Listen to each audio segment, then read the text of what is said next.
Canelada. Chegamos, está começando o Canelada aqui na TV Jovem Pan News, em todas as plataformas. Eu estou nessa com o Mauro César Pereira, com o Bruno Prado, com o Vanderlei Nogueira.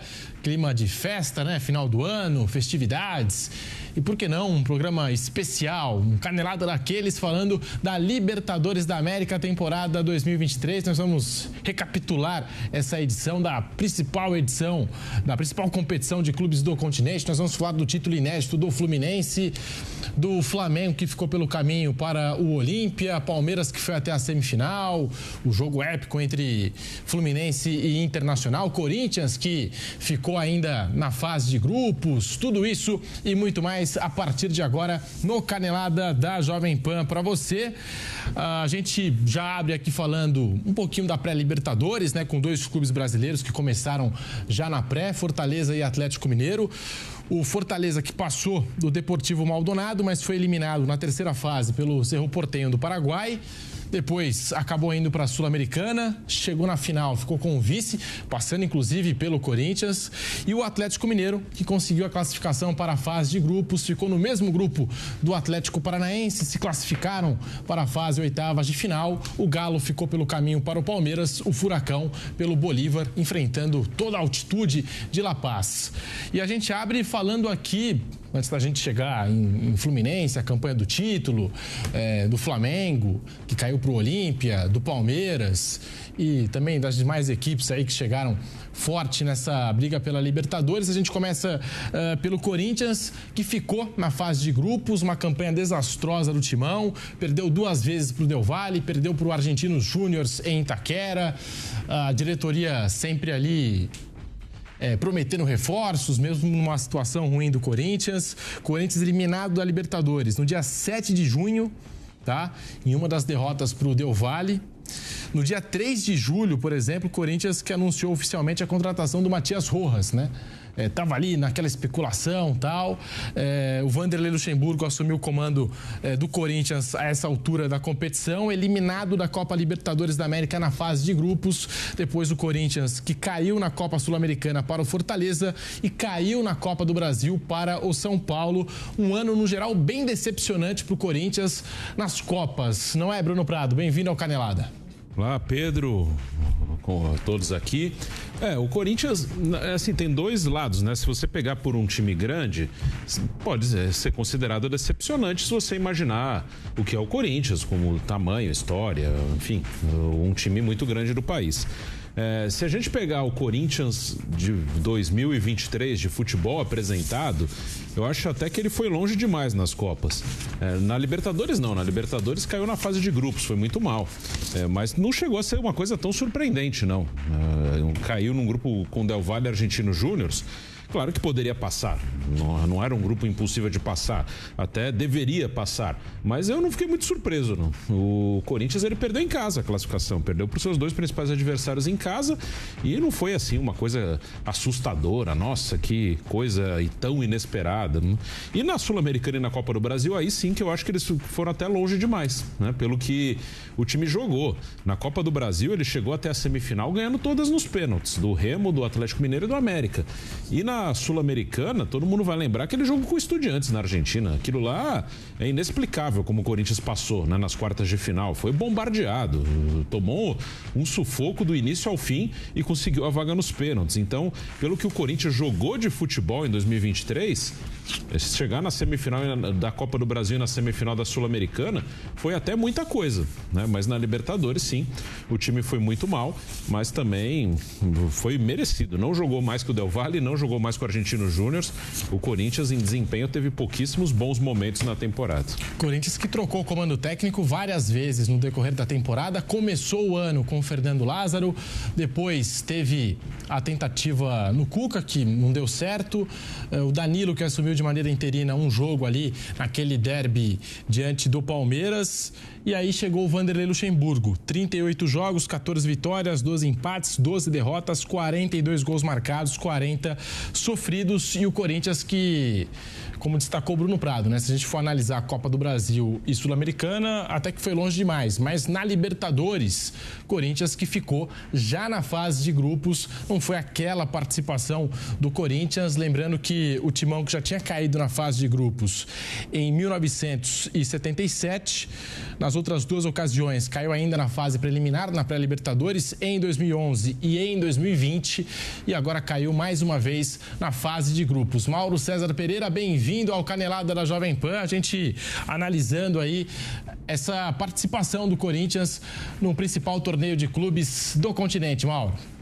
Pois é, Bruno, foi bem constrangedor, né? O Corinthians ficou pelo caminho na fase de grupos, teve as derrota em casa, jogando mal, o time muito mal preparado, se preparou muito mal para essa temporada, um último ano muito ruim lá do Willian na presidência. A eliminação, ela se confirmou, inclusive, com antecedência. Havia até o risco, em dado momento, de ficar fora das competições sul-americanas, terminar em quarto. Aí o Liverpool do Uruguai acabou sendo superado pelo Corinthians, e aí o Corinthians pôde se classificar normalmente para jogar pelo menos a Sul-Americana, quando conseguiu até avançar bem aos trancos e barrancos, né? Essa que é a realidade. Foi uma daquelas temporadas em que o time se classifica para a Libertadores, aí você olha para trás e você pensa assim, poxa, todo aquele esforço para chegar na competição internacional, para quê? Tudo bem, tem a premiação, tem o dinheiro, tudo, mas fora isso, do ponto de vista esportivo, foi a passeio, né? O Corinthians não fez nada digno de elogios na Libertadores. E agora conseguiu nessa temporada ser pior ainda, né? Quer dizer, nem flertou com vaga na competição internacional. A única possibilidade seria chegar à final da Sul-Americana e vencer o torneio, que também era muito pouco provável. Os times que avançaram, que foram adiante, eram melhores que o Corinthians, e acho que acabaria de repente perdendo mais cedo ou mais tarde. Uma temporada ruim, de uma competição internacional que o Corinthians tradicionalmente não tem muita facilidade, tem dificuldades, mas dessa vez acho que foi bem abaixo ainda, bem pior. Sempre lembrando, né? Você falou há pouco do Rojas, durante as últimas temporadas contrataram vários jogadores, né? Eles já contrataram o Fausto Vera, já saiu o Roger Guedes, o Yuri Alberto, o Rojas, o Lucas Veríssimo e outros, né? São várias contratações, alguns jogadores que vêm do exterior, Maicon, jogadores de carreira internacional, não são baratos, ou seja, se investe muito e o resultado esportivo tem sido muito aquém. Corinthians que caiu na Libertadores no dia 7 de junho e a diretoria prometendo contratações. Chegou o Matias Rojas, né, depois dessa queda na fase de grupos da Libertadores da América, e o Vanderlei Luxemburgo também, que disse que o futebol do Corinthians não era tão feio assim, enfim, apesar do Corinthians não estar apresentando aquele futebol na Libertadores, que a coisa não estava tão mal assim. Corinthians que não teve mais uma vez aquela campanha que o torcedor imaginava. Vanderlei Nogueira, Corinthians que no ano passado, né? A gente pega aí 2022, chega numa decisão de Copa do Brasil com o Vitor Pereira, já na temporada 23, o torcedor já imagina um cenário um pouquinho diferente, Corinthians brigando por alguma coisa, as promessas da diretoria, também foi um ano político muito forte do lado do Corinthians, que mexeu com os bastidores. Mas qual o balanço dessa campanha do Corinthians, que terminou já na fase de grupos, Vanderlei? Pedro, péssima, né? Péssima apresentação, o balanço é péssimo. O Corinthians foi coerente, ele foi mal em todas as competições. Naquelas que ele avançou, nas Copas, o Mauro disse aos trancos e barrancos, é verdade, foi no bico do corvo, né? Surpreendentemente foi avançando, mas com clara desconfiança por parte da torcida, esperando que, olha, agora vai cair, agora vai tombar, agora não vai prosseguir. E a diretoria do Corinthians fez o que tem feito há muito tempo, vender ilusão. Quando a coisa aperta, anuncia contratações, interesse por jogadores que não têm a menor possibilidade de serem contratados pelo Corinthians. Você lembra? Cavani, por exemplo, alguns nomes que você lembra, coloca sobre a mesa aí, que é um negócio impressionante, né? Prometendo, pelo menos mandando propostas, imagine, propostas para jogadores que nenhuma chance de jogar no Corinthians, não, de jogar no futebol brasileiro, nenhum clube brasileiro poderia trazer alguns jogadores que foram citados no Corinthians. E o torcedor que não está muito por dentro da vida financeira do clube se entusiasma, né? Poxa, tomara que a diretoria consiga. A gente sabe perfeitamente que era apenas para jogar fumaça, para tentar amansar a decepção do torcedor. Então o Corinthians foi mal o tempo todo, Pedro. Ele foi coerente, de cabo a rabo na temporada. E você chegou a citar aí alguns nomes, enfim, que a diretoria do Corinthians jogou aí no mercado, né? Algumas especulações que surgiram, o caso do Cavani. Você sabe aquela brincadeira que eu faço com o ex-presidente do Santos? Maradona no Santos, essa história é muito boa. O cara foi lá, era amigo do presidente, na boca do túnel, antes do jogo, Mauro. Sol, à tarde, na Vila Belmiro. Sabe, essas coisas ficam gravadas, ficam na cabeça aqui.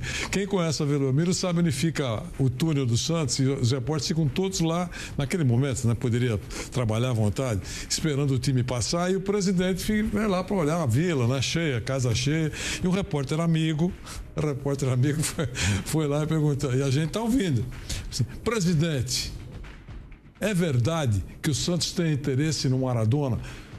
Todo mundo olhou um para o outro, né? Ele olhou para o repórter sério assim, falou, não sei como você soube. Quer dizer, é um negócio impressionante, né? E tem gente que acredita, cara. E nessa fase da temporada do Corinthians surgiu até mesmo ali a possibilidade de Cristiano Ronaldo, né? O presidente do Corinthians chegou a falar, tentei o Cristiano Ronaldo, enfim, teve essa ainda, né? Bem no começo da temporada. Quer dizer, tem gente que acredita. Eu não estou criticando quem acredita. A pessoa é apaixonada pelo clube, sonha alto, não sabe de algumas coisas que o clube tem, as deficiências financeiras que o clube tem. Ele ouve um presidente falar, o dirigente falar que, olha, mandamos uma cartinha lá para o Cristiano Ronaldo. Se ele tiver interesse, a gente pode conversar. O cara acredita, entendeu? Olha, é realmente... Aliás, brincar com a paixão dos outros. O Pedro me deu aqui uma ideia, né? Já que final de ano, tem esses programas que a gente fica recapitulando o ano, né? A gente podia fazer uma edição só com essas promessas e frases de impacto. Por exemplo, se escalar alguém para pegar, passar um pente fino no ano, né? Pegar todos os clubes. Todas as coisas que foram especuladas pela imprensa, o que os dirigentes disseram que não aconteceu. Aqui a gente vai esquecendo, é tanta bobagem, é tanta mentira, é tanta fake news, é tanta coisa que não tem menor cabimento, que você vai esquecendo, você vai descartando, porque o absurdo de hoje, ele é superado por um absurdo maior ainda amanhã. Sim. Esse é um deles. Porque uma coisa é alguém soltar um boato maluco de que o Cristiano Ronaldo vai para o Corinthians. A outra é o presidente do clube aparecer num programa de televisão e falar a respeito disso. Quer dizer, qual é o intuito disso, né? Assim, eu sei que tem gente que acredita na possibilidade. Tem alguns torcedores que são, sei lá, meio ingênuos. Mas com o cabimento que tem um negócio desse. Né? É impressionante. Tudo bem, desvia. Uma cortina de fumaça que desvia assuntos importantes e fica falando essa abobrinha. A crise do futebol. O futebol mas passa, né? Mas passa e aí fica a marca. Né? E para o torcedor acaba sendo pior, porque vira alvo de meme, de chacota. Né? Aí, cadê o Cristiano Ronaldo? Como já foi o Drogba. O Anelka lá no Atlético Mineiro, né? E tantos outros, né? Porque os caras soltam essas coisas. É uma estratégia antiga, mas acho que isso se acentuou muito nos últimos tempos, porque as pessoas não têm, assim, elas não medem nada. Agora, no final do ano, surgiu uma do Gabigol no Corinthians. Aí, não, vai custar tantos milhões. Mas o cara tem um contrato, tem uma multa. A multa do sujeito custa 100 milhões de euros. Peraí. É impensável, né? Então, circula todo tipo de coisa que não Gabigol pelo Antony. Gabigol pelo Antony. Pô, o Antony custou 100 milhões de euros pro United. Como é que vai? Não tem sentido, gente. Pô, e o cara tava jogando já, voltando a jogar no time inglês. Se a gente for puxar aqui todos os times e as especulações, ainda mais agora na reta final do ano, tudo bem que a janela tá aberta, enfim, mercado da bola mais movimentado. Mas o ano inteiro tem especulação. Sim, o mercado fechado. Eu adoro aquela diz-jornal, né? Você publica qualquer bobagem que é dita, aí você tira a sua responsabilidade. Diz-jornal. Um jornal do Qatar disse alguma coisa. Diz site também tem. Diz rádio. Sabe, nas últimas eleições do Corinthians, a oposição ganhou. E eu até disse no momento da apuração, lá estava falando com uma pessoa, disse assim, a situação facilitou muito a vida da oposição. Aí eu lembrei, por exemplo, a chegada do Paulinho. Sim. O cara chegou lá com um caminhão lindo. Caminhão, isso. Era uma... Trator. Trator, isso. Mas era um caminhão, né? Era um trator. Uma máquina. É uma máquina, né? Lá tocaram a sirene e o Paulinho era carona da máquina. Aí desembarcou. Claro, o que pensa o patrocinador? Por exemplo, todo clube brasileiro sonha, né, com guardadas as proporções, e ter um patrocínio como a Crefisa, por exemplo. Né? Desde o contrato assinado, pagando mais do que a realidade pedia. E pagando a presidente, a conta está certa por lá, tudo bem.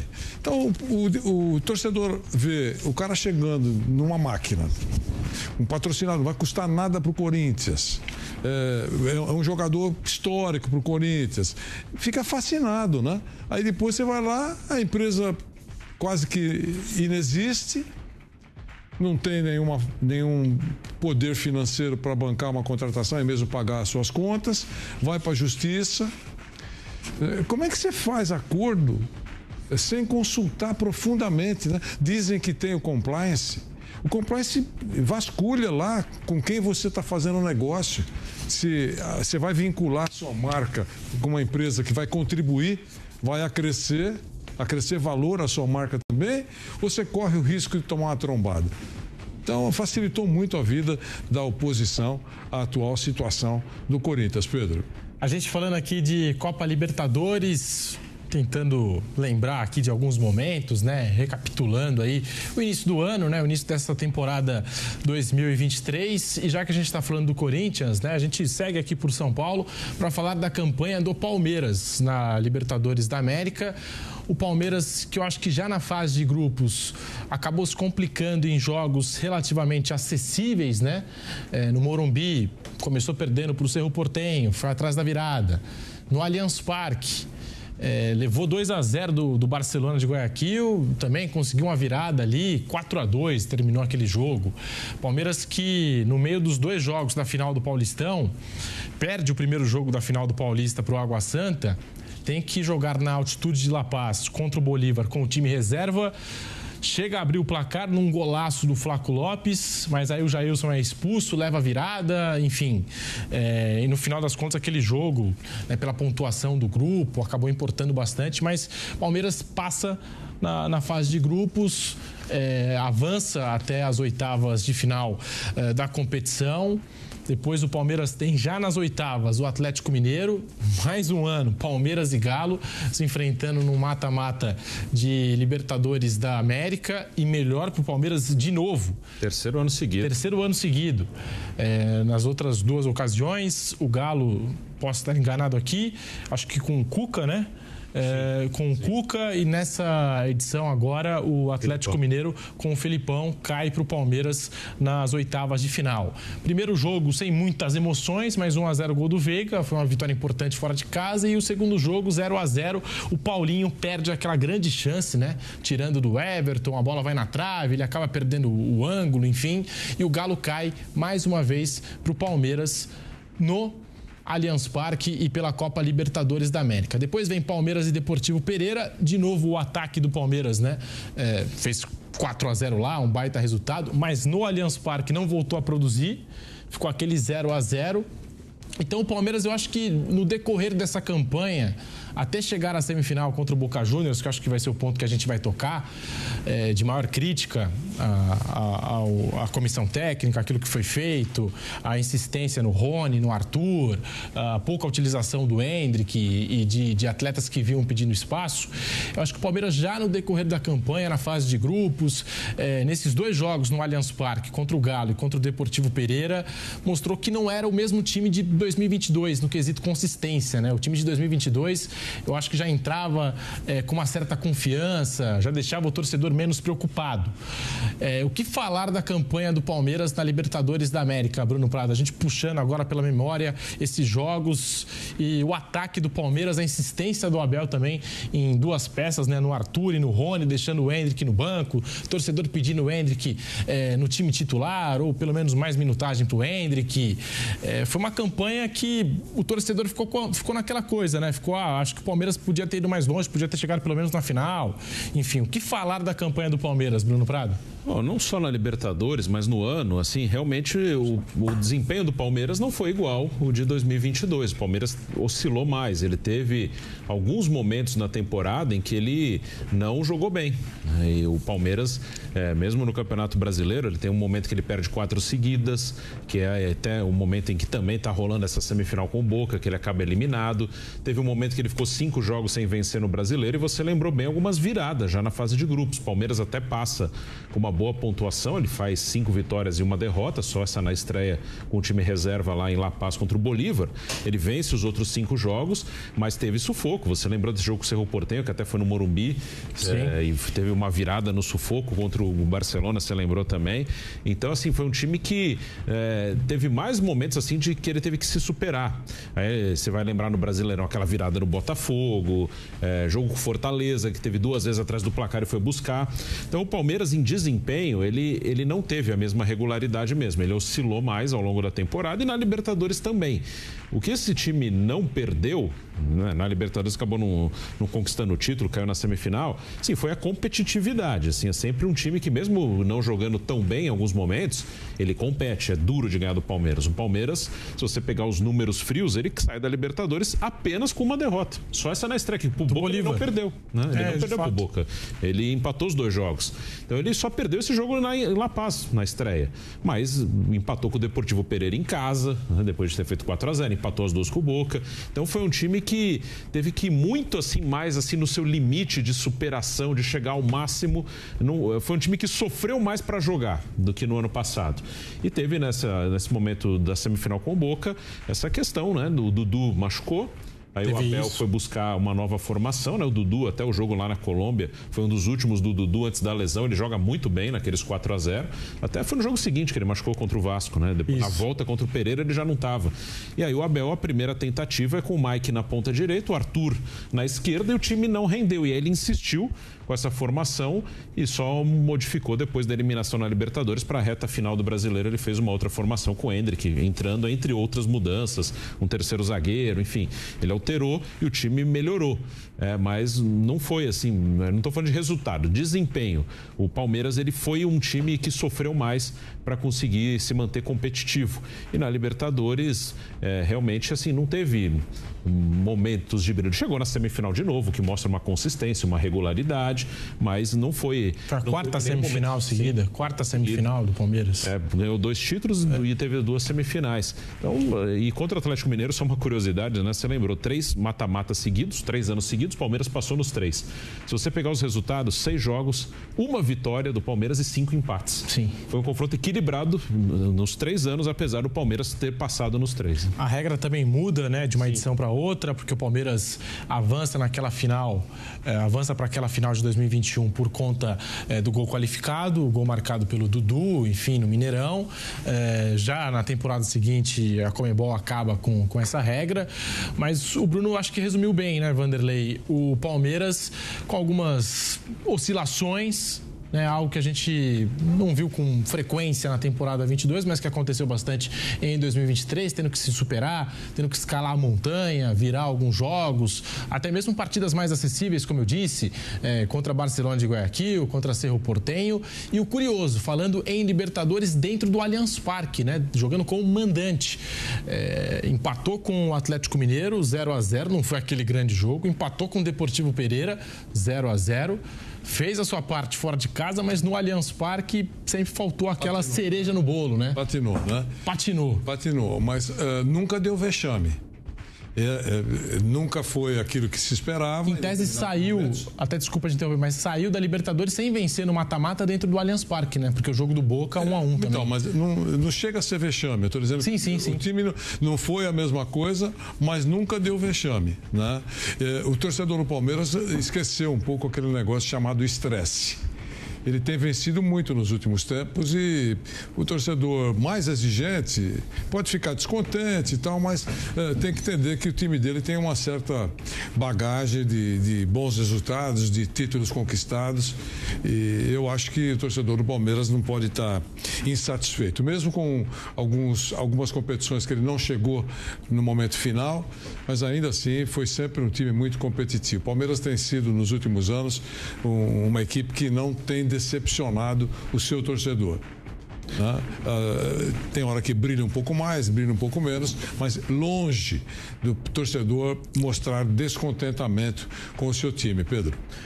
Ô Mauro, o Palmeiras que começa o ano já no Paulistão, o Endrick ganha alguns minutos, começa como titular a campanha do Campeonato Paulista, depois vai perdendo um pouco de espaço, termina a campanha do Paulistão marcando gol no Água Santa.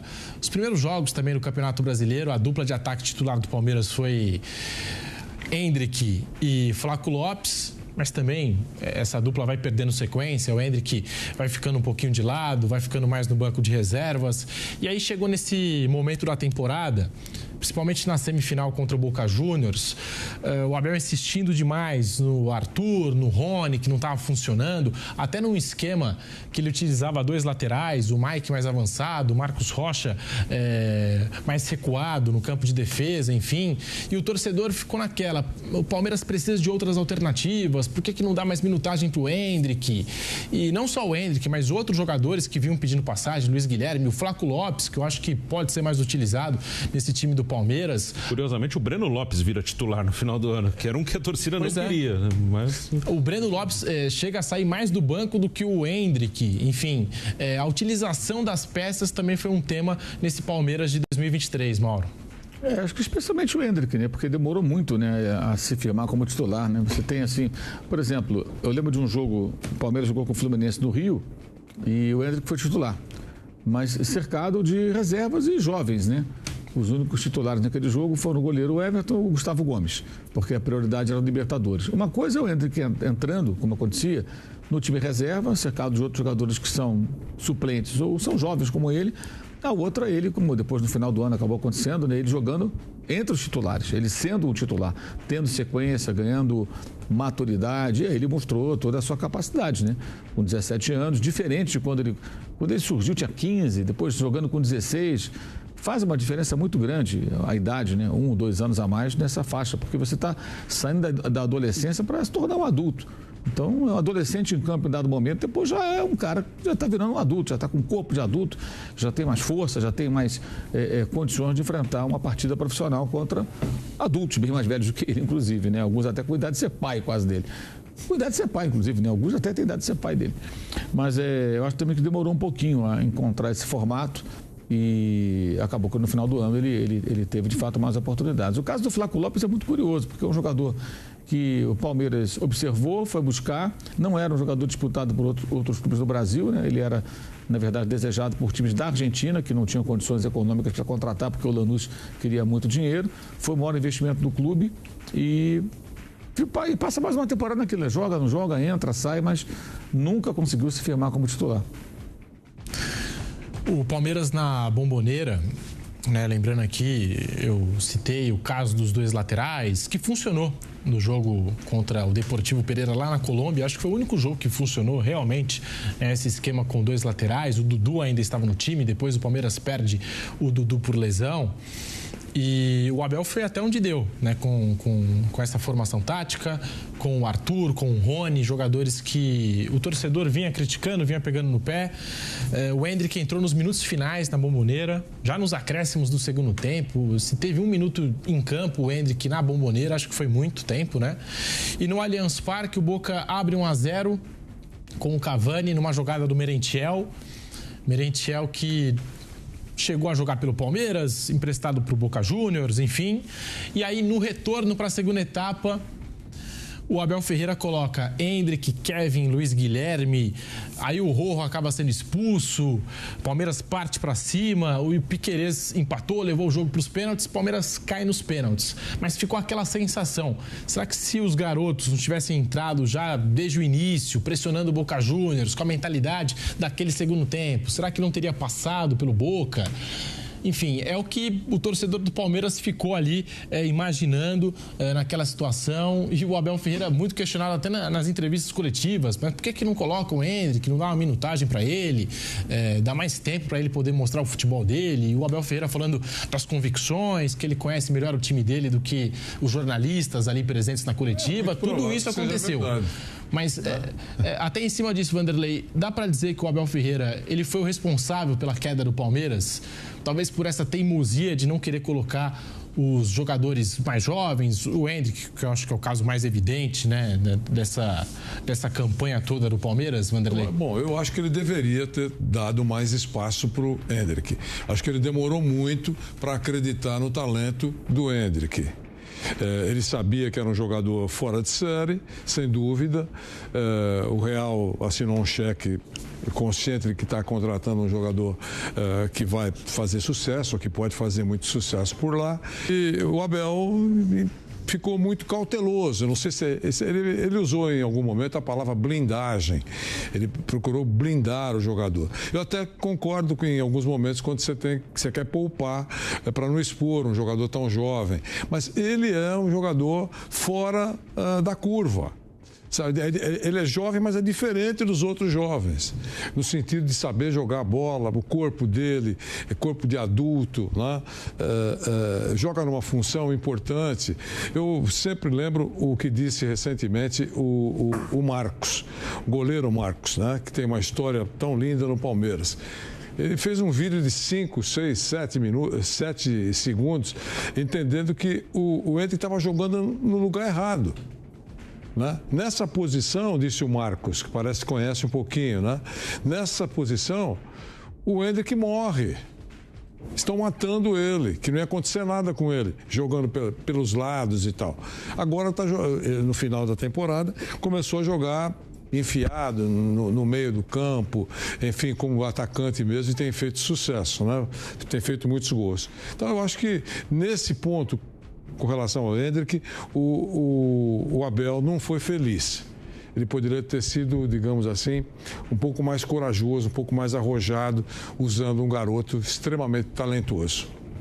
Não sei se por conta do exemplo da outra safra do Palmeiras, Patrick de Paula, Gabriel Veron, Renan, jogadores que ficaram marcados aí por algumas polêmicas. Não sei se ele ficou mais reticente com o Endrick, com essa geração aí, Luiz Guilherme, mas é fato que eu acho que segurou até demais.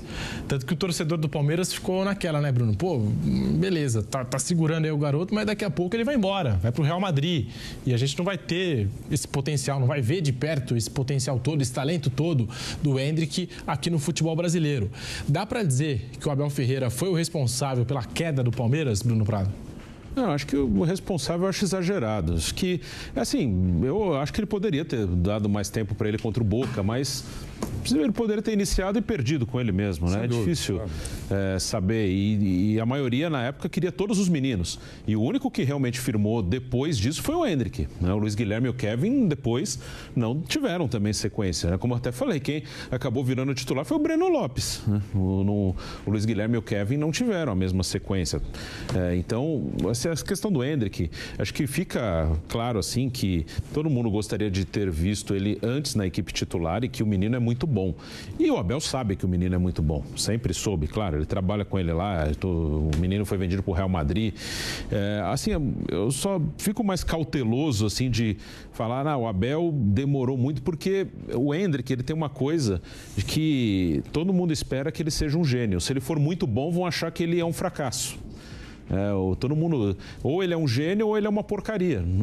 Quando surge um menino assim e todo mundo já vendido para o Real Madrid, todo mundo já o coloca antes de estrear no profissional como um jogador anormal, se ele for apenas muito bom, vão falar que foi um fracasso. Então, isso é um pouco delicado. E o Endrick teve momentos no ano em que ele sentiu a parte emocional. Teve um momento no Campeonato Paulista que ele estava sem fazer gol, que ele sentiu, que ele chorou. Aí depois teve uma entrevista já num bom momento dele, que ele falou, eu me importava muito com as opiniões das pessoas, agora eu não me importo tanto. Então, ele teve as suas oscilações e é difícil saber no dia a dia o que a comissão técnica percebeu assim dele ou não. Vendo de fora, eu acho que ele deveria ter jogado antes. Mas assim, eu não coloco esse peso. Não, o Abel errou totalmente de não colocá-lo, porque assim, eu tenho essa dúvida, porque é um menino que, se não for um fenômeno, vão achar que ele fracassou. Então, eu entendo um certo cuidado, mas olhando para o time, futebol, talento dele, talento dos outros que jogaram, o time jogando mal nesse momento da semifinal com Boca, aí sim, numa análise técnica apenas, ficou claro, e depois ele entrando no time, ficou claro que ele poderia ter ajudado o Palmeiras, porque o Arthur estava mal mesmo, o Rony estava mal, o time estava precisando de uma mudança que depois foi feita e o time melhorou, mas que o Abel, olhando só para o campo, ele demorou para fazer. O time não reagia e o Abel demorou para mexer. Foi mexer depois da semifinal. E naquela época, né, o Palmeiras, no mês de setembro, só marcou um gol. Aquele do Breno Lopes, da polêmica do jogo contra o Goiás. Jogou muito mal mesmo em setembro. Um dos jogos, esse jogo contra o Goiás, foi um dos que antecederam a partida contra o Boca Juniors, a partida decisiva. E o torcedor ficou naquela.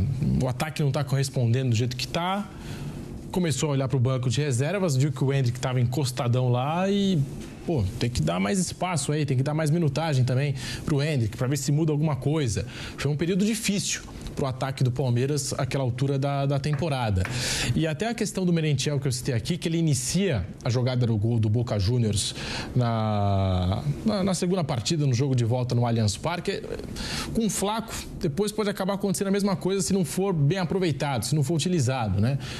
Tava aqui o cara, não foi utilizado, agora tá no Boca Juniors, destaque, enfim, aqui não deram assim tanto espaço para ele.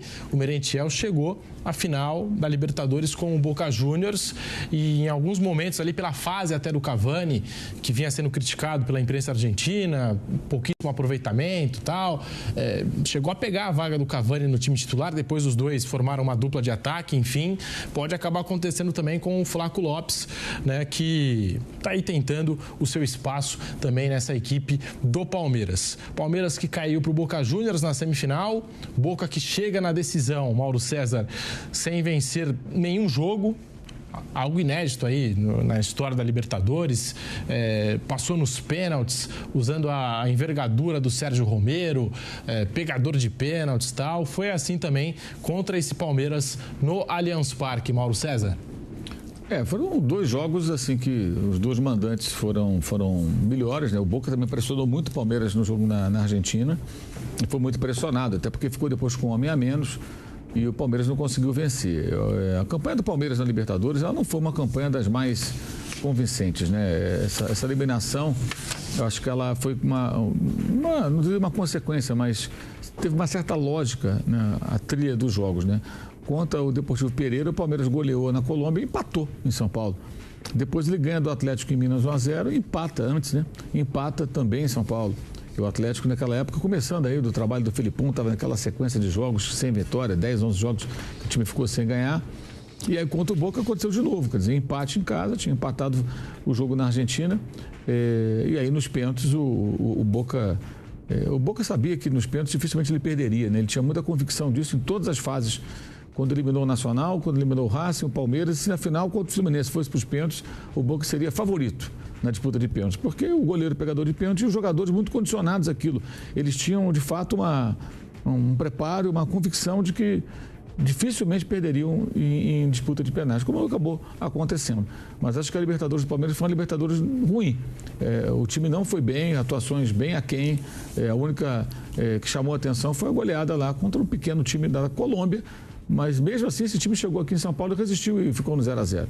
Então acho que o Palmeiras de fato não fez uma boa Libertadores e por isso ficou no caminho. Foi até longe, até avançou bastante, mas não foi um time tão competitivo como em outras edições.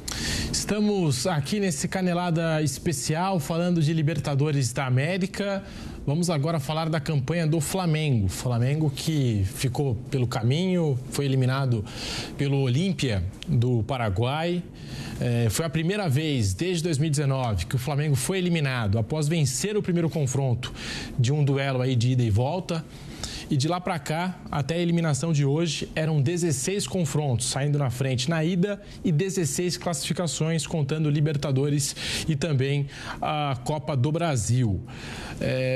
Ô Mauro, falando aí do Flamengo, a campanha do Flamengo nessa Libertadores, lembrando que já na fase de grupos o Flamengo não conseguiu a liderança do grupo, né? Ficou aquém daquilo que a gente esperava já na fase de grupos, e no mata-mata acabou ficando para o Olímpia. Existia ali uma expectativa muito grande em cima do Flamengo, né? Um favoritismo do Flamengo, toda aquela euforia na hora do sorteio. Depois a gente vai mostrar o pilhado, né? Temos que mostrar. Daqui a pouco a gente vai mostrar o pilhado que está marcado. É um ídolo no Paraguai, né? É verdade, motivou, levantou o vestiário do Olímpia antes daquele jogo. Você que chegou a acompanhar de pertinho.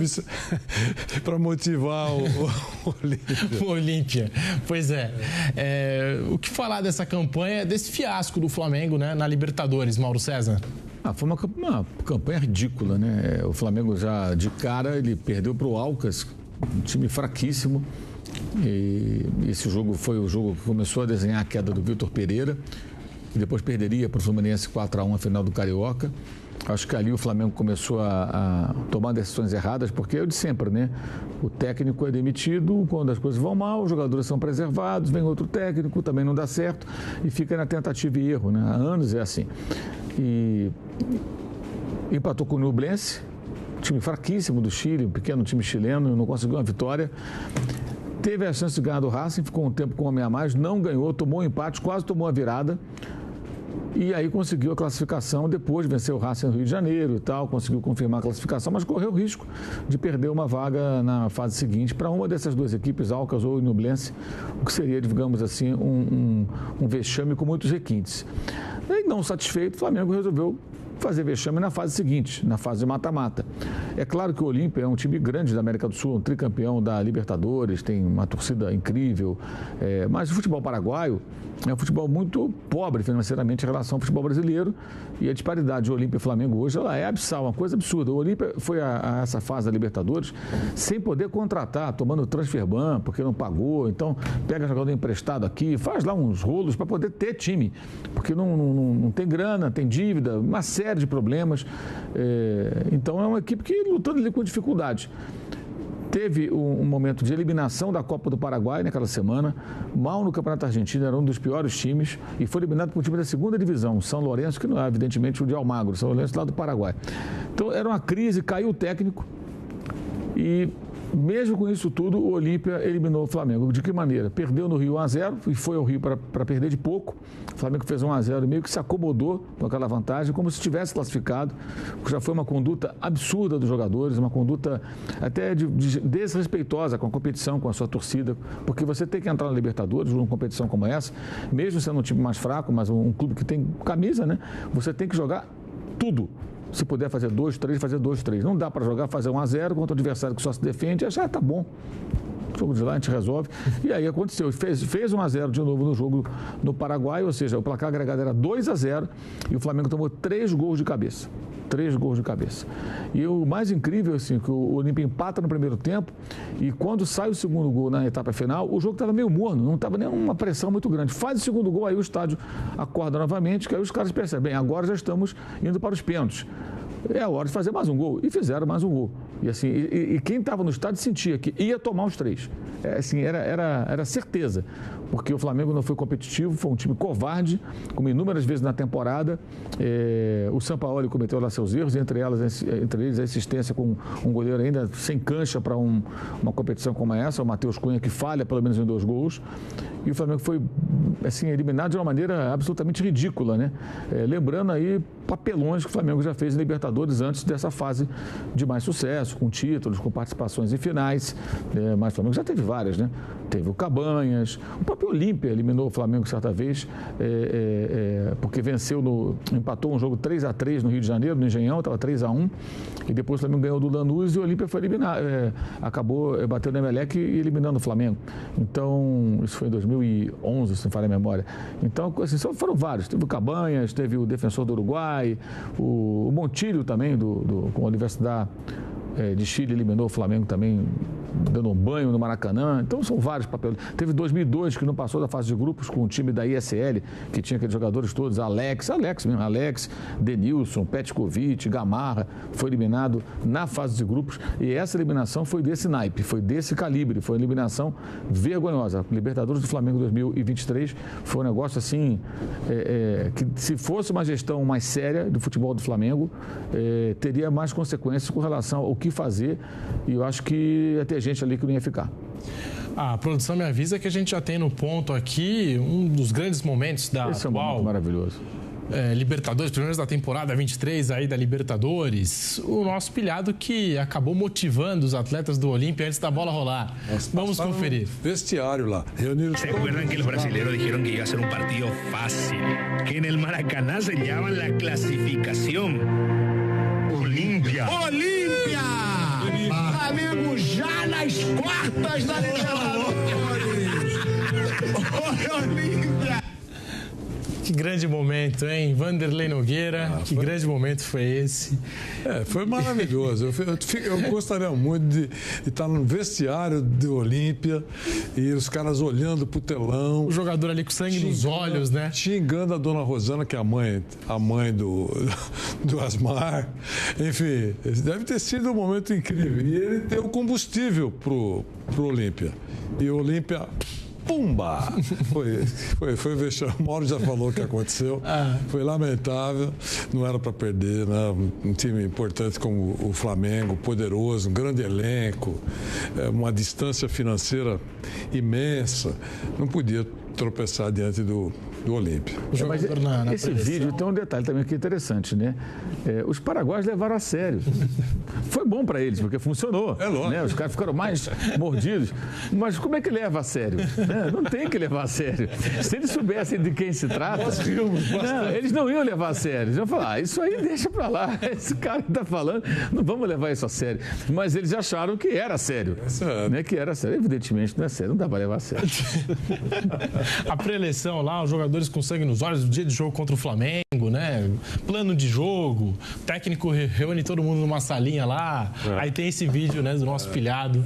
Ajuda o Olímpia! Foi um dos grandes momentos foi maravilhoso. Da Libertadores, né, Bruno Prado? Foi assim, os momentos de derrota do Flamengo, e nada contra o Flamengo, mas é muito divertido ver o pilhado daquele jeito, gritando, dando um espetáculo. O pilhado se empolgou no sorteio, né? Como algumas vezes durante o Campeonato Brasileiro, a Ferrari está... Isso, a Ferrari. O problema é que a Ferrari não está ganhando nada, quem ganha é a Red Bull. Faz tempo, a Ferrari não ganha desde 2007. Antes era a Mercedes estava ganhando. Aquela última... Ele está em 2007 ainda. Que o Flamengo perdeu para o Atlético dentro do Maracanã, com 3, 4 minutos, o Gabriel Dias me contou, 3, 4 minutos, o pilhado falou, aquilo que a gente brinca, Bruno, mas ele fez no ar. Falou assim, tô sentindo que a coisa vai pegar a favor do Flamengo. O time está bem, vai sair um gol. Acabou de falar. Gol do Atlético. Pumba! 1-0 Atlético. Aí começou a esculhambar. E é verdade, o Flamengo não foi bem mesmo. Mas é muito engraçado.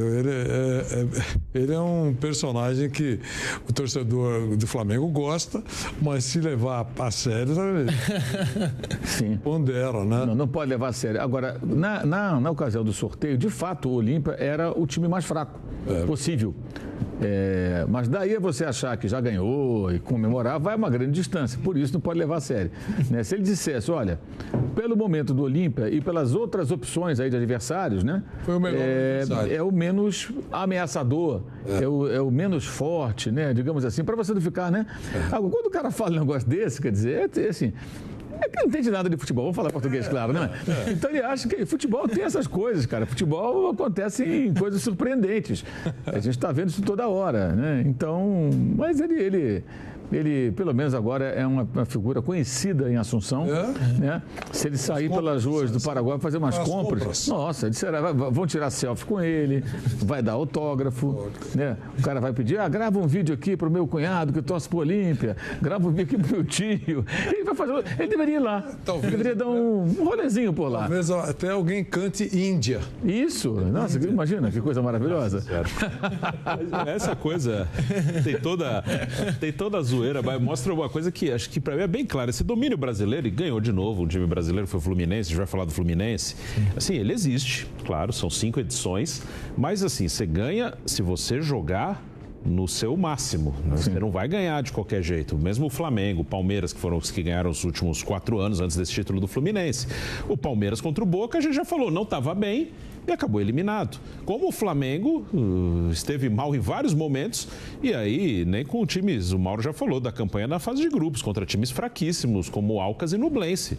E o Flamengo perdeu do Alcas e empatou com o Nublense. E aí quando pegou o Olímpia, que no campo é um time fraco, tem uma história fantástica na Libertadores, um tricampeão, mas no campo, e tecnicamente, claro que há uma diferença enorme, financeiramente, há uma diferença enorme entre Flamengo e Olímpia, mas é um time brigador, é um time que não desiste, tinha um jogo aéreo muito forte, explorou o que ele podia explorar, se defende relativamente bem, nem acho que se defende tão bem assim, mas conseguiu se defender e levou o resultado. O Olímpia eliminou um brasileiro pelo 3º ano consecutivo. Sim. O Olímpia eliminou o Inter em 2021, nas oitavas, o Inter que quase chegou na final agora, nesse ano. E ano passado, na pré-Libertadores, eliminou o campeão desse ano, o Fluminense, com muitos jogadores que esse ano foram campeões. Ano passado, não era o Diniz, era o Abel Braga, mas tinha um monte de jogador que foi campeão agora. O Fluminense caiu para o Olímpia na pré-Libertadores. E quando o Fluminense foi visitar o Olímpia depois que o Flamengo foi eliminado pelo time paraguaio, fez 2-0 no Rio, mas foi um jogo intricado e lá no Paraguai o Fábio segurou ali 2, 3 bolas ali que se os caras fazem 1-0 no começo do jogo, você não sabe o que ia acontecer. O Fábio salvou o Fluminense. Mais um pouco eles iam começar a tornar o confronto com o Fluminense. Ele viu o placar no final, o Fluminense ganhou com folga, mas a vitória ela vai se consolidar depois. Teve os seus momentos. Eu acho que esses jogos, eu sempre falo isso, eles mostram que assim, tem muita arrogância no futebol brasileiro por conta da supremacia econômica e consequentemente técnica, né? Já há algum tempo que os times da Argentina não conseguem acompanhar, imagina os outros. Talvez, sei lá, a Colômbia fosse o Chile, pudesse ter uma economia mais forte, mas não chega perto do futebol brasileiro. Mesmo que o país tenha ali uma situação econômica um pouco mais estável aqui a colar, ao contrário da Argentina, que tem inflação absurda, no futebol não tem faturamento. Então você pega lá um Atlético Nacional, o que ele fatura é muito menos do que um time brasileiro. Você pega lá um Milionário, você pega lá o Colo-Colo, a Católica, a Universidade de Chile, nenhum deles. E os argentinos também. O Uruguai nem falo, os times uruguaios hoje são meio que refugos de jogadores veteranos que voltam para lá, os jovens que depois saem muito rapidamente. Isso gera muito empáfia no futebol brasileiro, na imprensa, na torcida e até nos clubes. Porque os caras às vezes acham que vamos ganhar. Por isso que vira e mexe tem um papelão, alguém sendo eliminado. Isso já vem de algum tempo. E acho impressionante um time que disputou 3 finais recentes de Libertadores, no caso o time do Flamengo, tem muita gente que participou disso tudo, ganhando 2 e perdendo uma na prorrogação para o Palmeiras, ou seja, um confronto grande, gigante.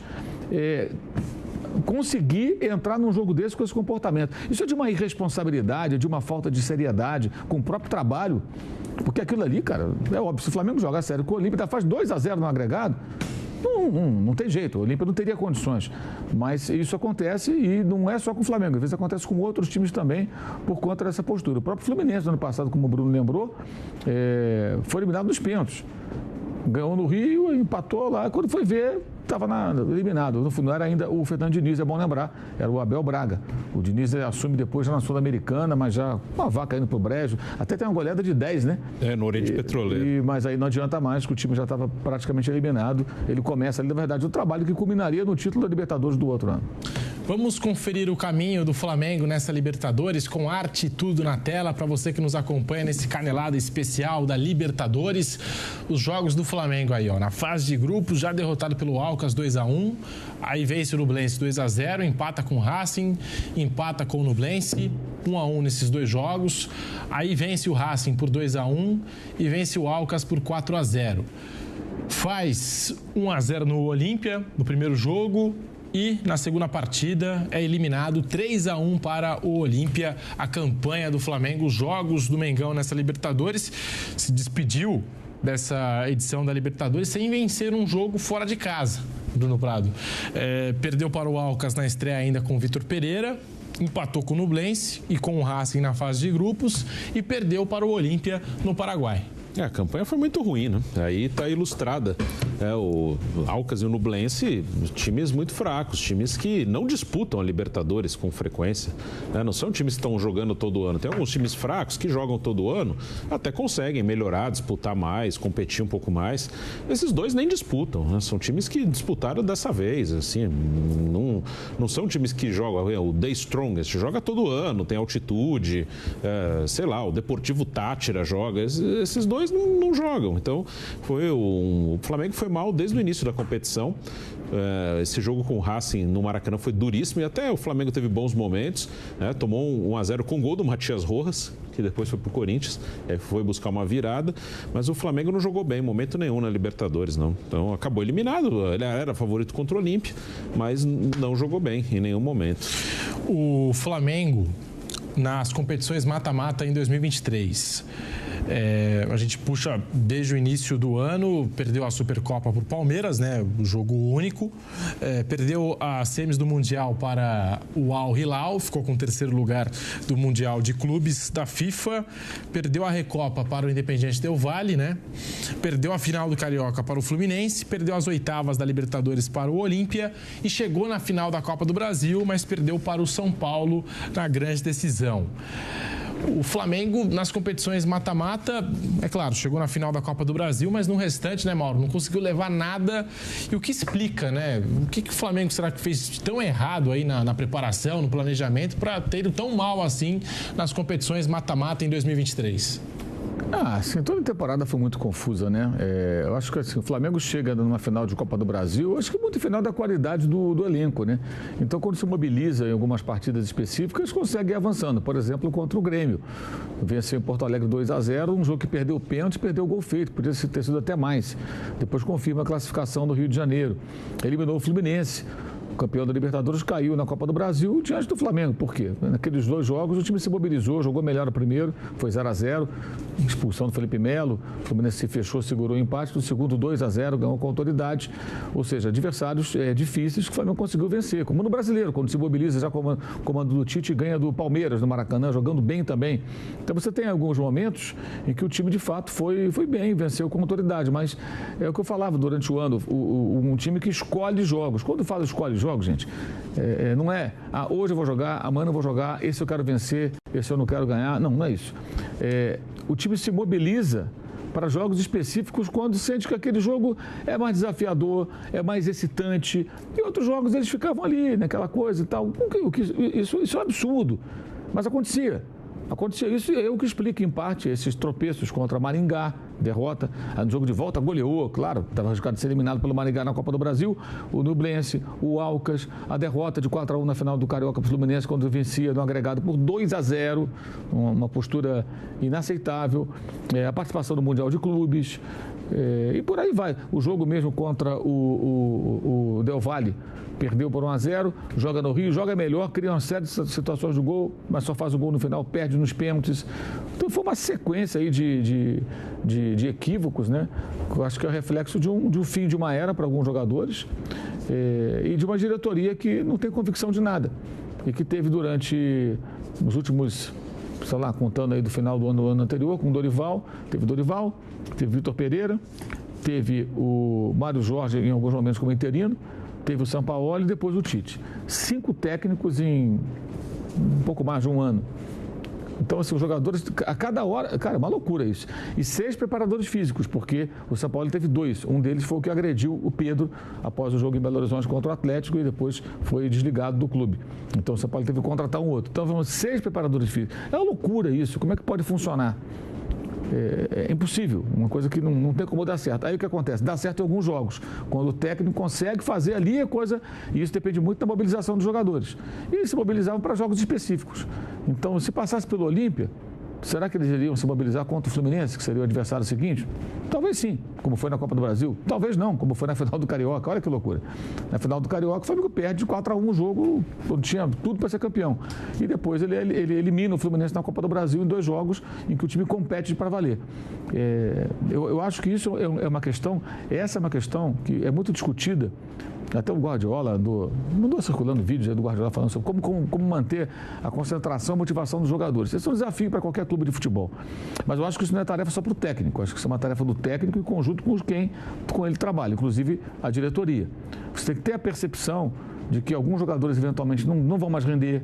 Com aquela camisa, de repente, não vão render. Porque já ganharam muito, já estão acomodados, tem um contrato às vezes longo. E aí como é que você faz para motivar? Você tem que agitar um pouco mais, negocia um, traz outro. Por exemplo, quando o Palmeiras abre mão do Felipe Melo depois de ganhar a Libertadores, meses depois o Daverson abre mão do William Bigode, o goleiro, o Jailson. Qual o sinal que ele dá para todo mundo? Aqui ninguém tem lugar garantido. Isso é muito importante. Aqui, se você não tiver a fim de todo dia suar 1 litro certinho, bonitão, você pode dançar. Pô, o cara fez o gol do título, poderia ficar lá, né? Um personagem folclórico, não é um mau jogador. Gratidão. Né? Às vezes o Daverson é visto até como um mau jogador, não é um mau jogador. É que ele é um cara folclórico que fala umas loucuras ali, tem umas atitudes meio malucas, aí o pessoal não leva ele a sério. Mas ele tem virtudes. Ele poderia ser útil para o Palmeiras. Ele foi contratar jogadores caros. Mas por quê? Porque em algum momento chegaram, olha, isso aqui não vai render mais, esse jogador não vai entregar mais. E além dessa instabilidade dele de comportamento, né? Então, mesmo ganhando, foi embora. Faz o contrato, deixa ele aí. Não é o salário do Daverson que vai levar o Palmeiras à bancarrota. Então, deixa ele num canto, joga um jogo ou outro. Ele não é um cara de ficar reclamando, ia jogar uma partida ou outra, dar uma entrevista, faz uma graça. Não, foi embora. Felipe Melo foi ganhar no Fluminense, outra Libertadores, mas o Palmeiras não servia mais. É o que eu falo. Às vezes o jogador para um clube, ele já esgotou. E em outro ele pode até ser útil. Mas o clube tem que entender qual é a sua realidade daquele jogador naquele ambiente.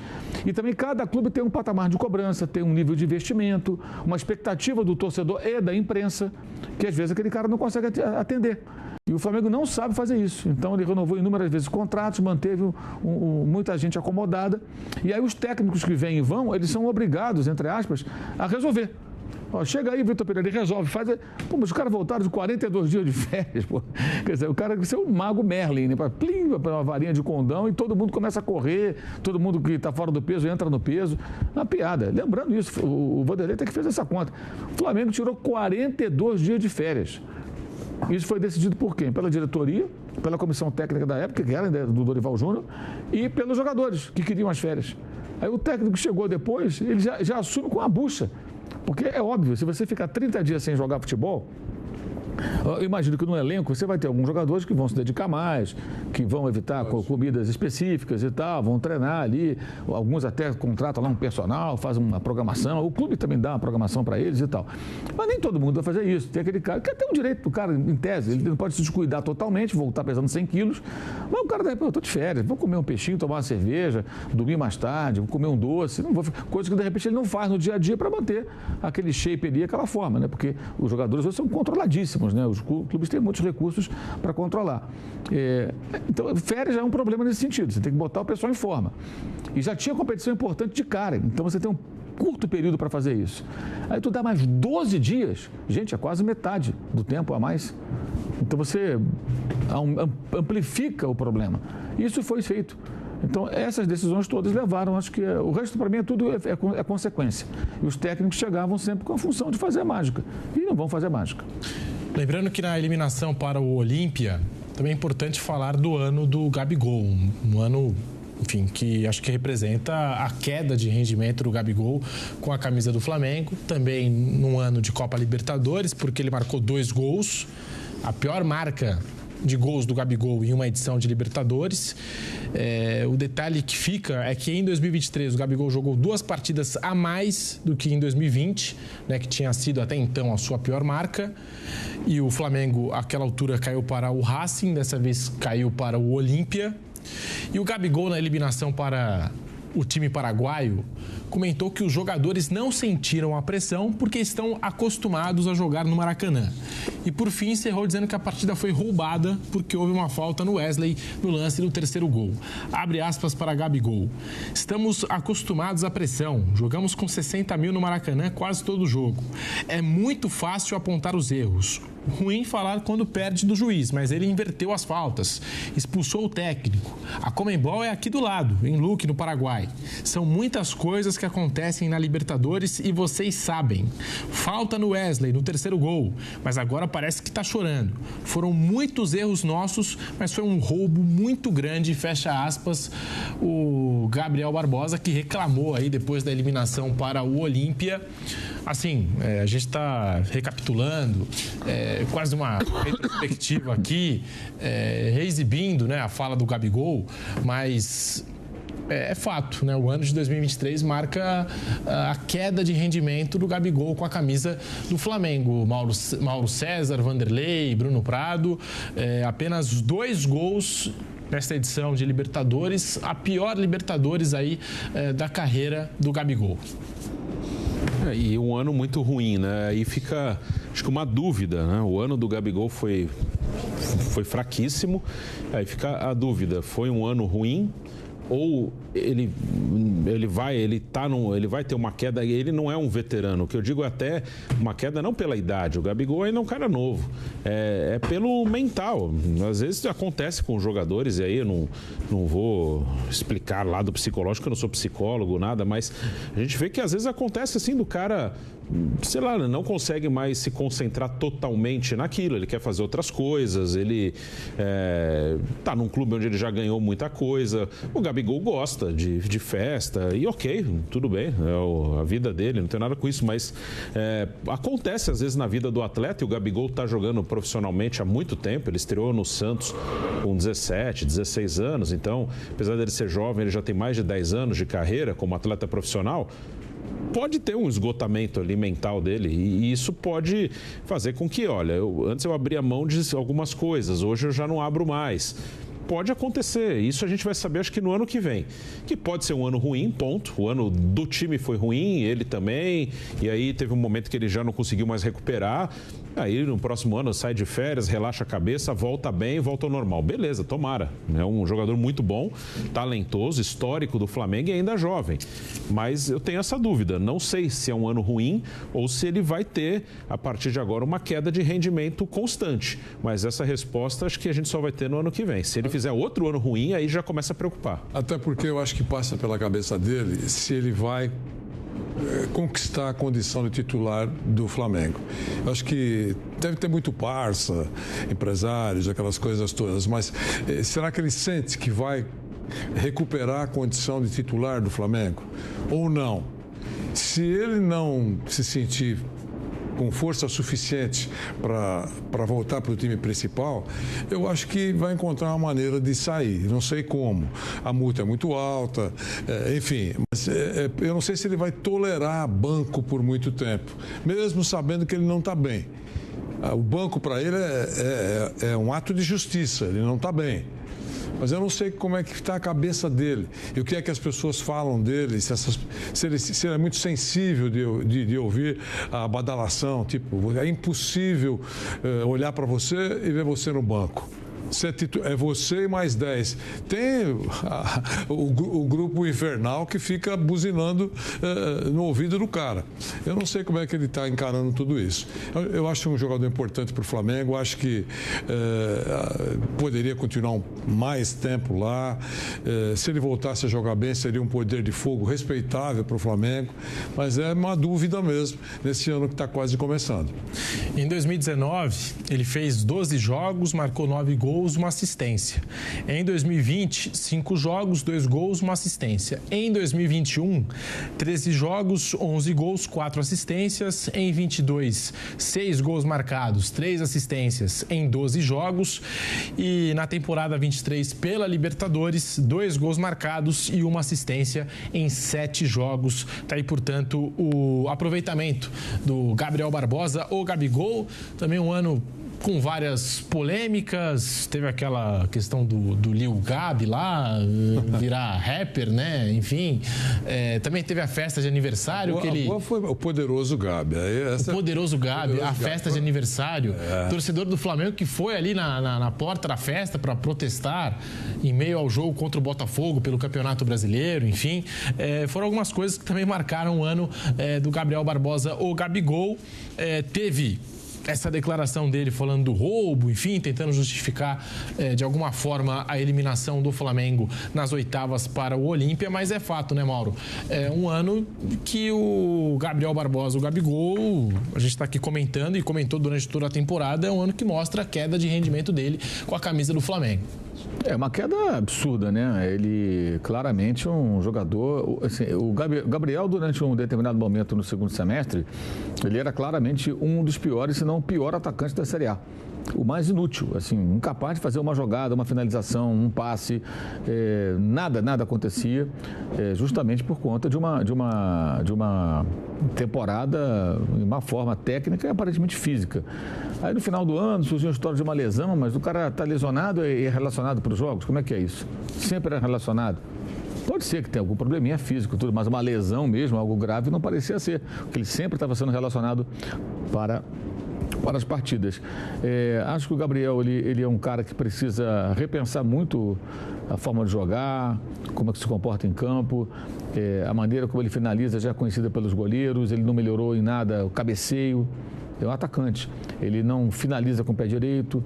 Houve lances importantes durante o ano em que ele ficou frente a frente com o goleiro, a bola caiu no pé direito. Contra o Fluminense, por exemplo, ele não chutou, não finalizou, porque tem que ajeitar o corpo, mudar para finalizar com a esquerda. É inadmissível isso. Claro, ele tem a perna boa que é a canhota, mas ele tem que ter o mínimo de condições como profissional de chutar a bola para o gol com a perna direita, especialmente quando está dentro da pequena área, ali diante do goleiro. E não chuta, geralmente evita. Não divide uma bola, não faz um pivô, quer dizer, ele não aprimorou nada. E o jogo dele, que já era conhecido, ele não fez diferença, até porque ele não conseguiu desenvolver o seu melhor futebol. Eu acho que isso passa por uma questão muito individual. O clube pode ajudar o atleta, como? Dando a ele suporte para treinar, se empenhar. Agora, é o cara que tem que... ele que tem que se empenhar e tentar corrigir os seus erros. E foi barrado pelo Vitor Pereira na final do Carioca, pelo Sampaoli durante o Campeonato Brasileiro. Inclusive, o Flamengo teve uma vitória importante, que foi ali que o Botafogo entrou numa fase ruim, né? Começou, que foi a derrota para o Flamengo no estádio Newton Santos, o Engenhão. Nesse jogo, que foi o jogo do Bruno Henrique, né? O Gabigol ficou no banco, aquecendo depois atrás do gol e não entrou. E isso se repetiria depois com o Tite, também na reta final do ano. Continuou reserva e teve jogo que ele ficou no banco e não entrou. Então, esse foi um ano muito ruim dele, muito ruim dele. E o mais impressionante que eu acho é que você percebe torcedores que o idolatravam pegando birra do jogador, querendo que ele vá embora. Assim, eu estou para ver um caso assim de um jogador jogar no lixo a idolatria que ele mesmo conquistou em tão pouco tempo. Agora acontece o seguinte, parece que parte da torcida desapega mais rapidamente dos jogadores do que os dirigentes do Flamengo. Esses, para desapegar, é uma coisa, é difícil, sabe? Vamos falar da campanha do título da Libertadores, o título inédito do Fluminense, que na final bateu o Boca Juniors, numa final Brasil e Argentina, mas a gente tem a campanha do Fluminense desde a fase de grupos até a conquista no Maracanã. Fluminense, na Libertadores, 8 vitórias, 3 empates, 2 derrotas, 24 gols marcados, 12 sofridos. Fluminense que se classificou em primeiro lugar no grupo D. Rolou aquela goleada para cima do River Plate por 5-1, acho que um dos jogos marcantes dessa campanha. Bateu o Boca Juniors na final e bateu no River Plate ainda na fase de grupos. Nas oitavas, passou pelo Argentinos Júniors. Lá na Argentina, eu vou lembrar aqui, teve aquele lance bem feio, né? Do Marcelo com o Luciano Sanches, enfim. No Maracanã, o goleiro titular do Argentino Júnior estava suspenso, foi expulso ainda na Argentina. Na Argentina, o Argentino Júnior terminou com um jogador de linha no gol. Teve isso também, é verdade. Empatou já com o jogador de linha. Já com o jogador de linha. Se não me engano... O do Samuel Xavier. Isso que eu ia falar, Samuel Xavier num chutaço, né, de fora da área, num lance que, enfim, ainda mais para o jogador de linha, que não é goleiro, evidentemente, fica mais difícil de agarrar, de tentar fazer alguma coisa. No Maracanã, goleiro titular do Argentino Júnior, suspenso, né? Acabou sendo expulso, a gente já comentou. O reserva sentiu ali alguma coisa durante o aquecimento e entrou o terceiro goleiro do Argentino Júnior em campo. Depois que nunca tinha jogado entre os profissionais. Aquele jogo também há uma briga da polícia, das forças de segurança do Maracanã com a torcida do Argentino Júnior, né? Houve mais uma cena típica da polícia do Rio de Janeiro, batendo em torcedor, jogando bomba. Porque 2 ou 3 arrumam lá um problema, eles implantam terror para todo mundo. Todo mundo tem que passar perrengue. Foi o que aconteceu lá, um negócio terrível. Algo que aconteceu durante a semana da final da Libertadores, Boca Juniors e Fluminense, torcedores do Boca Juniors, né, que chegavam ali ao Rio de Janeiro e em toda parte, né, você andava pelo Rio de Janeiro, em toda parte você se encontrava com os argentinos, torcedores que não eram de Barras, né, que foram agredidos, famílias que torciam pelo Boca Juniors, que acabaram sendo agredidas ali naquela semana da final. Dentro do estádio não houve confusão, mas fora, ali na chegada do torcedor do Boca Juniors, houve um confronto com a polícia. No metrô também confronto entre torcedores do Fluminense com os do Boca Juniors, enfim. E depois aconteceu o que aconteceu dentro do Maracanã, aí sim dentro do Maracanã, no jogo Brasil e Argentina, né, que a gente acabou acompanhando pelas eliminatórias e com uma baita cobertura da Jovem Pan, Vanderlei. Verdade, foi um show de desorganização, né? Algum gênio da lâmpada sugeriu a torcida mista, né? Esquecendo que existe uma grande rivalidade histórica, especialmente no futebol, entre argentinos e brasileiros. No futebol eles não se toleram. Então correr um risco enorme você misturar as torcidas, né? Jogo oficial de seleção brasileira contra a seleção argentina. Enfim, foi uma lambança enorme. E além disso, o despreparo visível daquele grupo de policiais que estava trabalhando por lá. Bastou ter uma confusão, eles baixaram o cacetete em todo mundo, né? E o pior foi a palavra do comandante dizendo que a ação foi uma ação técnica. Pô, técnica?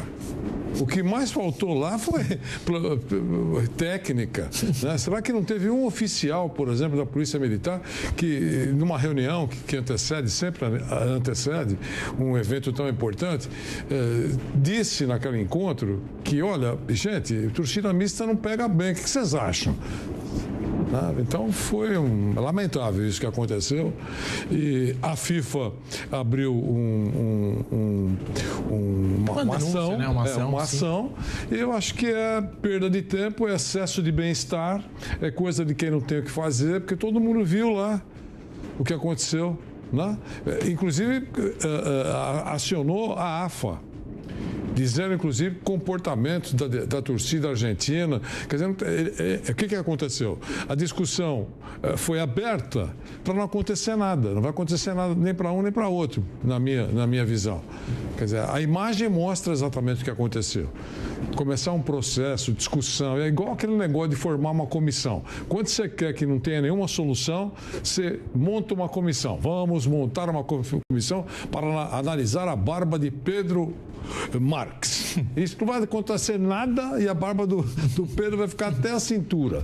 Entendeu? Quer dizer, não funciona. É uma bobagem que não tem tamanho. Aliás, fica muito bem a barba. Perfeito, obrigado, Vanderlei. Muito obrigado.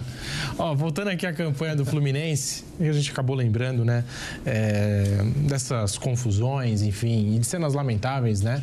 É justamente por conta desse jogo, né, que eu acho que foi ali, enfim, um capítulo inicial de toda essa história, mas tá aí. Depois o Fluminense passa pelo Argentinos Júniors, né? Vai enfrentar o Olímpia, que eliminou o Flamengo.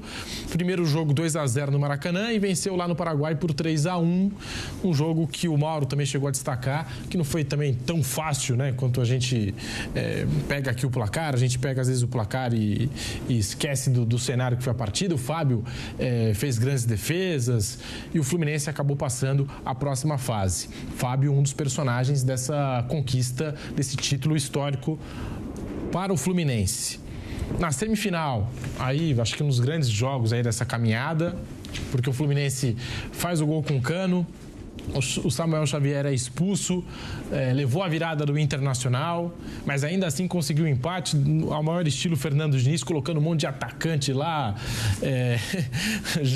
Sempre mostrou isso, né, no decorrer da carreira, o Fernando Diniz. conseguiu o empate pela ousadia de acreditar e de tentar, mesmo com um jogador a menos. E no segundo jogo, o Internacional vencia até os 34, 35 do segundo tempo. E em 6 minutos, o Fluminense conseguiu a virada com gols de Kennedy e Cano e foi para a final da Libertadores da América. Bruno Prado, a campanha do Fluminense, esse título histórico para o Flusão. Bruno Prado. E com grandes momentos, né? Eu já falei algumas vezes aqui nos programas, acho que não teve nenhum, assim, grande time no futebol brasileiro, grande time no sentido, assim, esse time foi bem o ano todo, falando da temporada. Vários times tiveram momentos, né? Alguns bons momentos. E o Fluminense foi um dos times que teve ótimos momentos, né? E se você for eleger o time do ano, talvez muita gente vote no Fluminense porque ganhou o título mais importante da Libertadores. Mas quando eu digo que não teve um grande time, não é menosprezando ninguém, não. É assim, não teve ninguém que foi regular o ano inteiro. Todo mundo teve os seus altos e baixos. E o Fluminense teve. E momentos fantásticos, como a goleada em cima do River, metendo 5 no River, a final do Carioca com o Flamengo, metendo 4, alguns outros grandes jogos do Fluminense na temporada. E nessa Libertadores, algumas histórias muito boas. Essa semifinal com o Inter, o Fluminense nem jogou tão bem. Acho até que o Inter jogou melhor que o Fluminense na semifinal. O Inter perdeu algumas oportunidades. O Ener Valencia, no segundo jogo, perdeu algumas chances bem claras. Mas ficou uma história épica para o Fluminense, né? Uma virada no final, onde parecia já perdido. O Fluminense vira e se classifica para a decisão. Na decisão, momentos assim também de drama, o gol já na prorrogação. No tempo normal, pouca gente lembra disso agora, né? Mas o Diogo Barbosa perde um gol assim na cara do gol no tempo normal. Podia ter eliminado a prorrogação, aí vai para a prorrogação. Tem expulsão do John Kennedy, logo que faz o gol, ele vai comemorar com a torcida, acaba expulso, mas logo depois o Boca também teve um jogador expulso, que foi o Fabra. Então também foi uma final com drama, né? O Fluminense faz 1-0 e toma empate. Então foi um título que o torcedor do Fluminense vai lembrar para sempre. O Cano, impressionante, né? Como fez gol a temporada inteira. O John Kennedy acabou sendo um personagem na reta final, principalmente, a partir do confronto com o Olímpia, que no primeiro jogo o Diniz surpreende ele na escalação, coloca o John Kennedy, fica só com André e Ganso como meio-campistas, e aí mete Arias, John Kennedy, Keno e Cano, né? Mete um time bem ofensivo e a partir daí o John Kennedy começa a aparecer como uma figura decisiva para o Fluminense, né? Começa o ano na Ferroviária de Araraquara, emprestado. Então tem algumas histórias muito boas aí nesse time do Fluminense, campeão da Libertadores, merecidamente, uma grande conquista do Fluminense. Vale destacar a importância do título para o Fernando Diniz. Sim. Tá certo? Era um título que para a carreira dele era extremamente importante, né? Enriquece o currículo. Agora é o técnico da seleção brasileira de forma interina, mas é o campeão da Libertadores, da principal competição do continente. E até nessa questão de comentários sobre ele, que às vezes eram muito agressivos, e ele mal na seleção. Já pensou se ele perde a final da Libertadores? O que seria falado sobre ele? Sem dúvida. E qualquer coisa que se falava sobre ele vinha acompanhado da seguinte frase: ele ganhou o quê? Ele é diferente. O time dele joga de forma bonita, ofensivamente, ele gosta do futebol bem jogado, plasticamente chama atenção, mas ganhou o quê? Até mesmo quando ele era demitido, depois era admitido numa outra agremiação e continuava com a sua mesma filosofia, entendendo que no momento vai dar certo, é aquilo que ele acredita. E conquistando o título, ele reforçou a convicção dele. Eu achei que foi muito importante para ele. É um jovem treinador, competente, e o título foi merecido, sob o comando dele, Pedro. Vamos ouvir o Fernando Diniz, o que ele falou na entrevista coletiva pós-título. O Fernando Diniz fala e você acompanha aqui no Canelada. O que fica é a gente sempre acreditar. Eu não considero que uma pessoa é um grande campeão só porque ganhou o título. Não é esse o meu conceito de pessoa campeã. Eu já teve muitos caras que são campeões e não ganhou nenhuma taça. E gente que ganhou, que eu já trabalhei, que não mereceu tanto assim. Então, para mim, o campeão é quem não desiste, é quem trabalha com honestidade, quem trabalha com coragem, sobretudo. E se a gente não tivesse vencido hoje, as pessoas poderiam falar assim: não ganhou de novo, tá vendo? Esses clichês, assim, meio meio fáceis de se fazer que nunca vão pegar em mim, absolutamente. Se não tivesse vencido, eu ia continuar trabalhando para ganhar numa próxima vez. E ganhando, a gente tem que acordar no outro dia e procurar melhorar. Porque a vida continua, os campeonatos eles acabam e a vida continua. Então a gente tem que viver como uma pessoa que vence na vida. E eu tenho muita admiração por aquelas pessoas que não desistem, muito mais do que por aquelas que ganham. Esse é o meu conceito de viver, é o que eu passo para os jogadores. Isso, sobretudo, aumenta a tua chance de ganhar e é o conceito que eu passo para os meus filhos. Eles não desistam, eles sigam melhorando, porque a vida, para mim, campeão é quem melhora constantemente e consegue suplantar as críticas fáceis, porque quem sabe o que se passa é só quem está dentro. Quem está fora é uma miragem que todo mundo acha que é a realidade, mas que não é a realidade. A realidade, principalmente no mundo do futebol, ela está quase que submetida àquilo que acontece intramuros. Então tem muita coisa que acontece que um resultado ele não apaga o que acontece dentro dos muros, no CT, de uma concentração, no time de futebol. Mas a gente fica constantemente nesse lenga-lenga de rotular pessoas como vencedoras e fracassadas, e esse é um conceito que, para mim, ele atrapalha demais o futebol e atrapalha demais a sociedade. É quase que a mesma coisa, aqueles que têm dinheiro são bem-sucedidos e os que não têm dinheiro não são quase ninguém. O Fluminense, que foi campeão com 7 jogadores na equipe titular com mais de 33 anos, Fábio, Marcelo, Felipe Melo, Samuel Xavier, Ganso, Keno e Germancano. O argentino Cano, 13 gols em 12 jogos, artilheiro máximo aí da competição. E o Fernando Diniz, que acho que representa uma virada na carreira do Fernando Diniz, e ele tendo esse trabalho de conciliar a seleção brasileira com o Fluminense. Mauro César, a importância do título da Libertadores para a carreira do Fernando Diniz e toda a campanha aí do Fluminense, né, que a gente passou esse título inédito tão importante na história do tricolor. Mauro. Primeiro, assim, tudo isso que o Fernando Diniz falou aí, eu acho que é uma grande fantasia, né? São coisas diferentes. Uma coisa é você ter respeito pelas pessoas que eventualmente não consigam êxito, né? Você não vai deixar de faltar respeito com elas.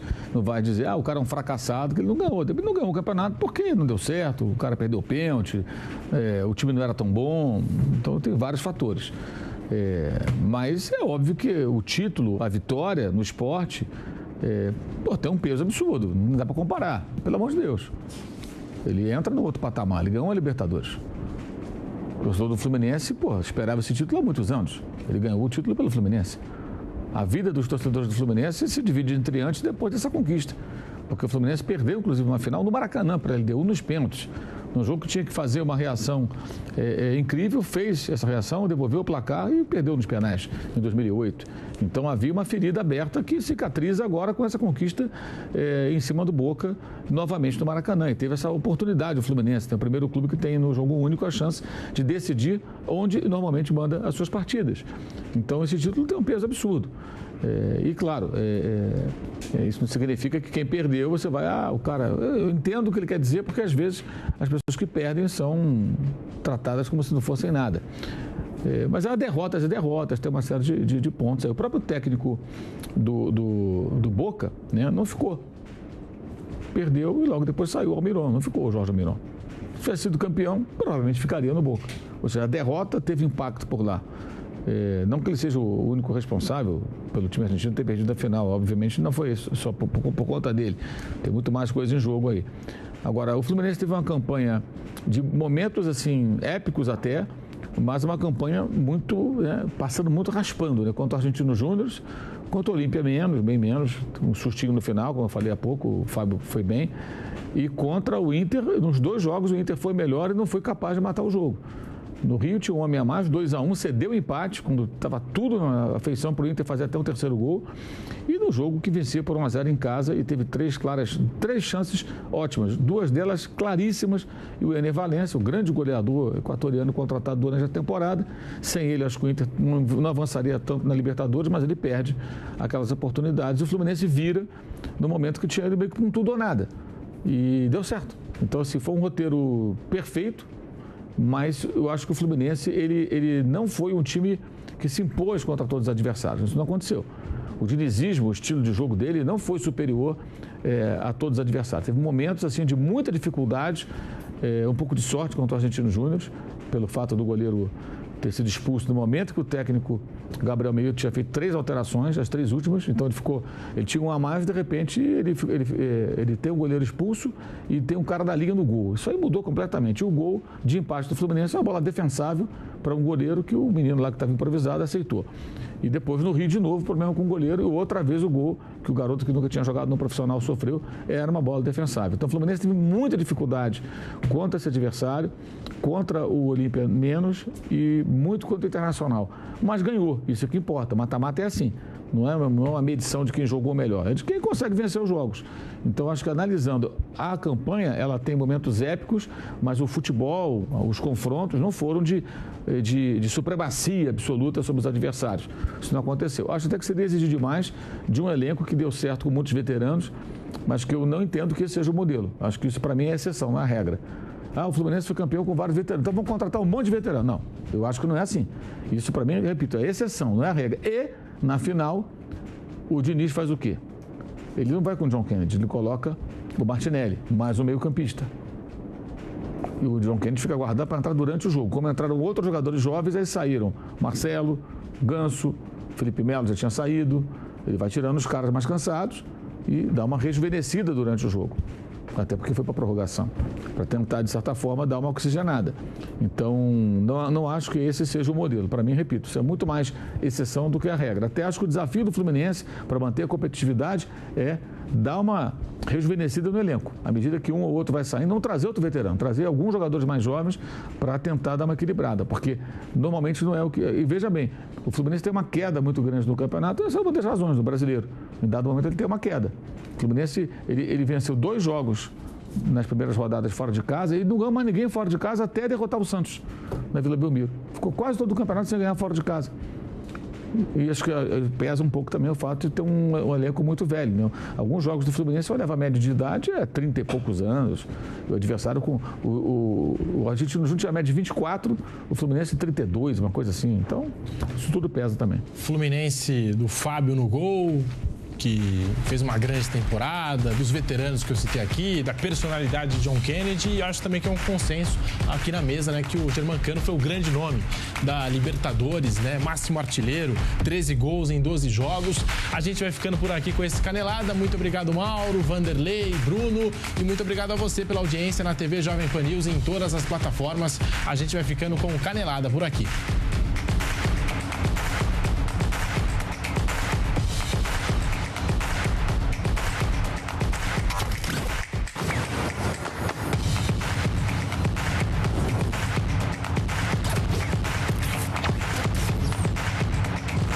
Canelada.